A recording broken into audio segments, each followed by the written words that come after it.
Bonjour, ici CryptoEli, j'espère que vous allez bien aujourd'hui. Alors 16 septembre, jeudi, sans tarder, on commence avec la heatmap Bitcoin 48 205 en hausse de 1.5, Ethereum 3600 en hausse de 6.4, Solana 158.35 et notre XRP national ici qu'on aime tous 1,12 $12 avec 2,45%. Si vous n'avez pas encore de portefeuille externe, je vous suggère fortement d'acheter un portefeuille Decent avec empreinte biométrique et en plus, pendant les 2 prochaines semaines, obtenez du hash-bar gratuit. Alors, qu'est-ce que vous attendez? Sauvez 50$ immédiatement en passant par mon lien. Commence avec les nouvelles que j'ai trouvées hier soir avec Google ici qui s'associe à Dapper Labs pour soutenir la blockchain Flow, qui est un excellent projet. Okay? Alors, Google Cloud agira en tant qu'opérateur de réseau Flow. Wow, excellente nouvelle. J'espère qu'il y en a qui en possèdent. Google Cloud a conclu un partenariat avec Dapper Labs, la société à l'origine de tokens non fongibles tels que CryptoKitties et les NBA Top Shot. D'après Forbes, le partenariat aura été conclu pour soutenir et faire évoluer la blockchain Flow, F-L-O-W, de Dappers. Il s'agit d'un partenariat pluriannuel, au cours duquel Google Cloud agira en tant qu'opérateur de réseau. Le géant du cloud computing offrira son infrastructure pour aider Flow à se développer. Très bullish comme nouvelle, ça c'est clair. Avec cet accord, plus de 2000 développeurs construisant sur Flow seront en mesure de se connecter aux nœuds d'accès Flow avec une latence plus faible grâce à la suite de services de cloud de Google. Voyez-vous les nœuds? Les nœuds, c'est très important. Ça renforce un réseau. C'est pour ça que je suis là-dedans et que ça donne un revenu passif. En septembre 2019, Dapper Labs a annoncé le lancement de sa propre blockchain Flow pour apporter une solution au problème d'évolutivité pour les applications grand public comme les jeux et les objets de collection numérique, des NFT. Flow supporte certaines des collections NFT les plus populaires du marché, comme tantôt j'ai dit NBA Top Shot et les CryptoKitties. À ce jour, NBA Top Shot a généré 230 millions de dollars de ventes. Ce chiffre a presque triplé pour atteindre 710 millions de dollars selon CryptoSlam. Alors, allez voir le projet Flow si cela vous intéresse. Bean Crypto qui fête ses 3 ans, le site que je suis présentement ici. Depuis 2018, ça existe en tant que média dédié à l'actualité de la crypto-monnaie et de la fintech. Le but de ce projet a toujours été, selon eux, d'apporter de la transparence à une industrie entachée de fake news, de partenariats non indiqués comme tels et d'articles payés déguisés en journalisme honnête. Alors faites attention où est-ce que vous voyez vos nouvelles. Eux, c'est une bonne source. Being Crypto. Là, je suis sur la version ici française, bien entendu. Crypto.com, ils sont en train de faire un concours d'1 million de dollars en Bitcoin pour fêter l'introduction de Cronos, C-R-O-N-O-S. Pour fêter leur introduction du mainnet Cronos, okay, ils passent de testnet à mainnet. Crypto.com distribue 1 million de dollars en Bitcoin afin de faire partie des 1000 personnes chanceuses qui pourraient gagner 1000 dollars chaque en Bitcoin. Voici la marche à suivre. Alors, je vais mettre l'article dans la description et peut-être que vous pourriez gagner 1000 dollars en Bitcoin. Si cela vous intéresse, bien sûr. Bitwise aimerait proposer un ETF adossé à des contrats à terme sur le Bitcoin Crypto France, alors que les espoirs d'une possible mise sur le marché d'un ETF adossé à des Bitcoins physiques semble s'évaporer. Bitwise Asset Management cherche à lancer un fonds indiciel indexé sur des contrats à terme sur le Bitcoin.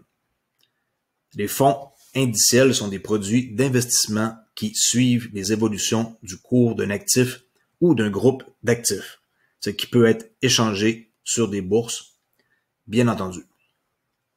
Un ETF adossé au Bitcoin permettrait aux investisseurs de miser facilement sur la hausse du Bitcoin sans avoir à détenir directement des actifs numériques. En gros, ils font le job pour vous, vous mettez votre argent avec eux et vous n'êtes pas obligé de détenir du Bitcoin, vous investissez dans un fonds, qui est une espèce d'index qui, lui, avec le temps, va augmenter parce que le Bitcoin va devenir de plus en plus cher avec les années qui s'en viennent.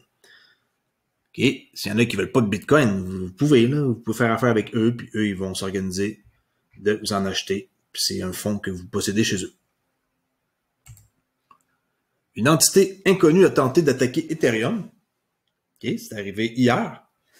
Ça l'a comme trompé des nœuds. Vous voyez l'importance des nœuds, plus il y en a, plus c'est efficace, plus le réseau est fort. Alors, mardi, plutôt, il y a 2 jours, le 14 septembre, une entité inconnue a tenté d'attaquer Ethereum, mais sans grand succès. Les assaillants ont tout de même réussi à tromper quelques nœuds sur le réseau. Selon Marius van der Weyden, développeur Ethereum, l'attaquant a réussi à émettre une chaîne d'environ 550 blocs, dont les preuves de travail n'étaient pas valides. Cela signifie qu'au lieu de miner les blocs correctement selon les règles du réseau, les blocs ont été créés à volonté puis diffusés sur le réseau.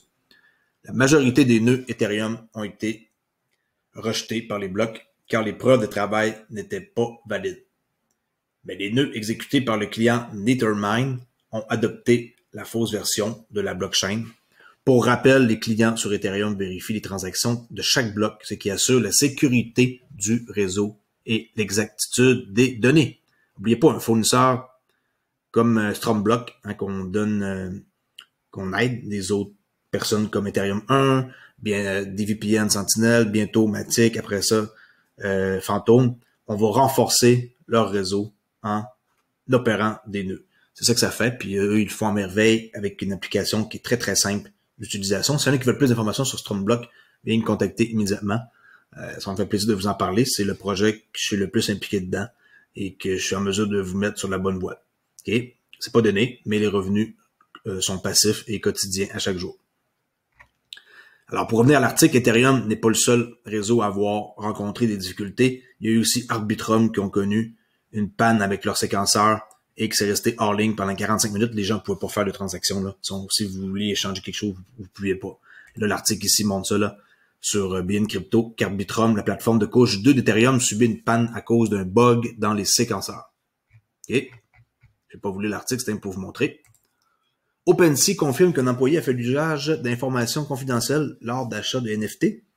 Alors, la place de marché de tokens non fongibles et NFT OpenSea vient de confirmer qu'un de ses employés aux importantes responsabilités, Nate Chasten, achetait des NFT avant que ceux-ci soient mis en vente.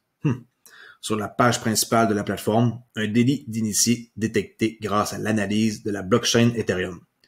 C'est suite à la publication de plusieurs tweets accusant le responsable des produits d'OpenSea, Nate Chasten, de délit d'initié, que la place de marché du token non fongible NFT a réagi publiquement.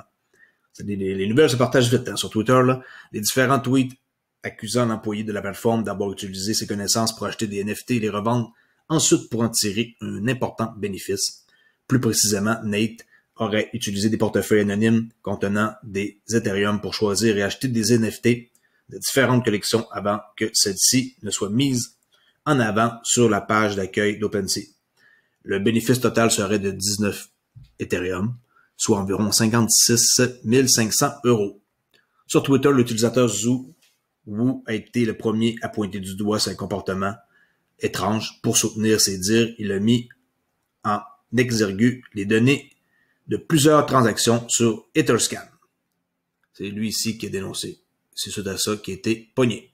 Okay? Bon, ben, c'est pratique de voir qu'il y a des gens qui sont comme la police puis qui dénoncent. C'est parce que faire ça, c'est inacceptable.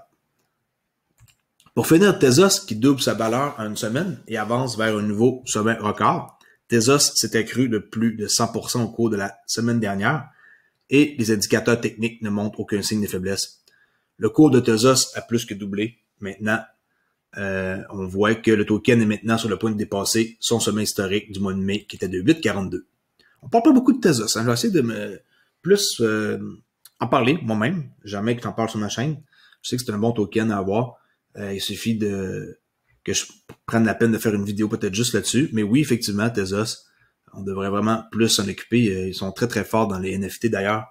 Avec leur plateforme, il faudrait que je fasse une vidéo par rapport à ça. OK? Alors à suivre, Tezos. S'il y en a qui en ont, tant mieux. C'est tout pour aujourd'hui. Comme j'ai dit, si vous voulez communiquer avec moi, maintenant, je réponds à toutes les questions vu que je t'attends plein ici à la maison. Cliquez sur à propos et vous allez ici sur afficher l'adresse email pour pouvoir correspondre avec moi. Alors, un petit like avant de quitter, ça fait plaisir. Puis sinon, si vous n'êtes pas encore déjà abonné, ben, abonnez-vous à ma chaîne. Merci beaucoup. Bonne journée. À la prochaine vidéo. Au revoir.